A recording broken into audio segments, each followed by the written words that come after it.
स्वामी जी।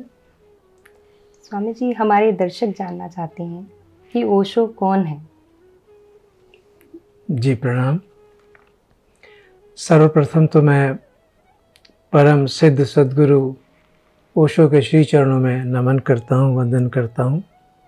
और आपने ये जो प्रश्न पूछा है, ये बहुत ही महत्वपूर्ण प्रश्न है, क्योंकि आज के युग में ओशो जैसे युग पुरुष, विश्व पुरुष जिस प्रकार की चेतना, जिस प्रकार का एक तरह से रूपांतरण जीवन में लाना चाह रहे थे, उसकी आज बहुत ज़रूरत है। परंतु उससे पहले मैं बताना चाहूँगा कि ओशो निश्चय ही सद्गुरु हैं, सिद्ध सद्गुरु हैं। और आपको शायद पता हो, इससे पहले उन्हें शुरुआत में आचार्य रजनीश के नाम से जाना जाता था। उसके बाद उन्हें भगवान श्री रजनीश भी कहा जाता था, और फिर वो नाम भी उन्होंने हटा दिए और उन्हें ओशो कहते हैं। ओशो ये बहुत ही सूचक नाम है। एक अमेरिकन विद्वान साइकोलॉजिस्ट हो गए, विलियम जेम्स, उन्होंने कहा कि जब परमात्मा का अनुभव होता है, जब बुद्धत्व का अनुभव होता है, तो ऐसा अनुभव होता है जैसे कि पूरा समुंदर, जैसे कि पूरा सागर आपके ऊपर उतर आया हो। उसे वो कहते हैं इट्स एन ओशियनिक एक्सपीरियंस। उस ओशियनिक शब्द को लेकर के फिर ओशो ने ओशो शब्द बनाया। ओशो का मतलब ये है कि जिसके ऊपर परमात्मा बरसा है। एक जैसे कि कोई सागर बरसता है, ऐसे परमात्मा बरसा है जिसके ऊपर, इसे ओशो नाम उन्होंने बनाया। फिर बाद में हमको पता चला कि जापान में जो ज़ेन गुरु होते हैं, ज़ेन बुद्धिज़्म की एक शाखा है ज़ेन, उस ज़ेन सद्गुरुओं को ओशो कहते हैं। ओशो ये दो शब्दों का बना हुआ है, जापानीज ओ और शो। ओशो मीन्स कि जो सब जानता है, और शो का मतलब है जो सबको बांटता है, सबके साथ शेयर करता है। तो ये शब्द ओशो अगर हम लें तो शब्द इस प्रकार से चलता है। अब रही बात इस बात की कि आज ओशो का जो स्थान है वो हमारे जीवन में क्या है और कैसा है। आपका प्रश्न है कि ओशो कौन है।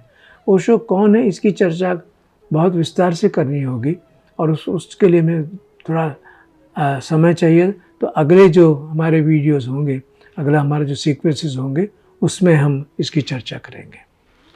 स्वामी जी, अभी आपने बताया कि ओशो कौन है, ये एक बहुत ही व्यापक विषय है, और आप इसके बारे में अपनी आने वाली श्रृंखला में बताएंगे। आपने ये भी बताया कि ओशो एक सद्गुरु हैं, तो सद्गुरु के रूप में वो एक साधक के लिए कैसे सहायक हैं? ये बहुत ही महत्वपूर्ण प्रश्न आपने पूछा है। ये निश्चित ही व्यापक प्रश्न है कहना कि ओशो कौन है। मुझे स्मरण आता है, किसी ने कहा है कि वो कहता है, सब धरती कागज़ करूं, कलम करूं बनराई। सारी धरती को कागज़ बना दूं और सारे जो वृक्ष हैं उनको मैं कलम बना दूं। सब धरती कागज़ करूं, कलम करूं बनराई। सात समंद की मसी करूं, सातों समंदरों की शाही बना दूं। गुरु गुण कहा न जाए। लेकिन फिर भी गुरु का गुण नहीं कहा जा सकता, इतना व्यापक है। इसलिए ये हमारा जो निर्णय है कि हम इसका चर्चा अगले जो श्रृंखला में और वीडियोस होंगे उसमें हम करेंगे। अब आपका दूसरा प्रश्न है कि सद्गुरु किस रूप में आज साधक को सहायक हो सकते हैं। पहली बात तो ये जान लेनी ज़रूरी है कि भारत एक ऐसा देश रहा है कि जहाँ गुरु और शिष्य की एक अनंत श्रृंखला हमेशा बनी हुई है। हमारे यहाँ गुरु को ईश्वर की तरह माना गया है। अगर आपने ओशो गुरु के बारे में प्रार्थनाएं सुनी होंगी, तो वो कहते हैं गुरुर ब्रह्मा गुरुर विष्णु गुरुर्देवो महेश्वरा गुरु साक्षात परब्रह्म तस्मै श्री गुरुवे नमः। इतना महत्व हमारे यहाँ गुरु को दिया गया है, क्योंकि गुरु दृष्टा है, दिखाता है, बताता है कैसे होना, कैसे कैसे रहना, वो हमको रास्ता दिखाता है। तो हमारे यहाँ गुरु परंपरा अनंत काल से चली आ रही है, और उस परंपरा में आज भी हमारे पास एक ये हमारा सौभाग्य है कि आज के युग में, आज के समय में ओशो एक सद्गुरु के रूप में हमारे पास आए और उन्होंने हमें उसी प्रकार का एक मार्गदर्शन दिया, एक रास्ता दिखाया, एक हमें चेतना जगाई कि जिससे कि हमारा जीवन सार्थक बने, जिससे कि हमारा जीवन सफल बने, जिससे कि हम आनंद पूर्वक, प्रेम पूर्वक, ध्यान पूर्वक रह सकें, और हमको ध्यान सिखाया। तो एक बात और भी इसमें हम देख सकते हैं कि पश्चिम में गुरु जैसी कोई धारणा नहीं है। अगर आप पश्चिम जाएंगे तो वहाँ वेस्ट के अंदर आपको ज़्यादा से ज़्यादा टीचर मिलेगा, आपको गाइड मिलेगा, आपको मेंटर मिलेगा, लेकिन गुरु जिसे हम कहते हैं, मास्टर शब्द का प्रयोग करते हैं, लेकिन वो मास्टर जैसे कोई मालिक होता है उसके लिए होता है। हमारे यहाँ जो गुरु कहते हैं उसके लिए मास्टर शब्द का प्रयोग गलत है। मास्टर नहीं है गुरु, गुरु किसी का मास्टर नहीं है। गुरु अपने आप में पूर्ण कंप्लीट है, वो किसी का मालिक नहीं है, वो धारणा ही नहीं है। तो कहने का आशय ये है कि हमारी जो भारत की जो सारी जो सांस्कृतिक जो परंपरा रही है उसमें गुरु को सबसे बड़ा स्थान दिया गया है।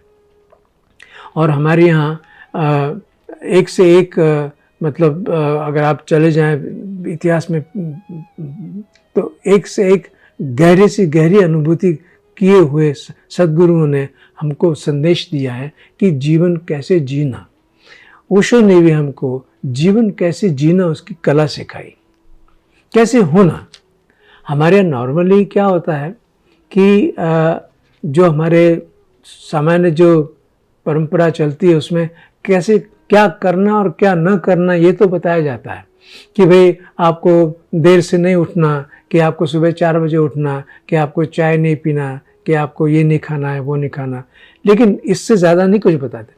लेकिन सद्गुरु जो कहते हैं वो बिल्कुल अलग बात। वो कहते हैं वो तो ठीक है, वो हमारा करना कब सफल होगा, जब हमारा होना ठीक होगा। तो अगर मैं बोधपूर्वक हूँ, अगर मैं होश में हूँ, तो मैं जो भी करूँगा वो ठीक ही करूँगा, मैं जो भी खाऊंगा वो ठीक ही खाऊंगा। अगर मैं प्रेमपूर्ण हूँ तो मैं किसी के साथ मेरा वाद विवाद नहीं होगा, किसी के साथ संघर्ष नहीं होगा, किसी के साथ वायलेंस नहीं होगा। अगर मैं साधक हूँ तो मेरी सारी चेतना को साधना में लग, तो मैं क्या हूँ, मेरे होने का सवाल है।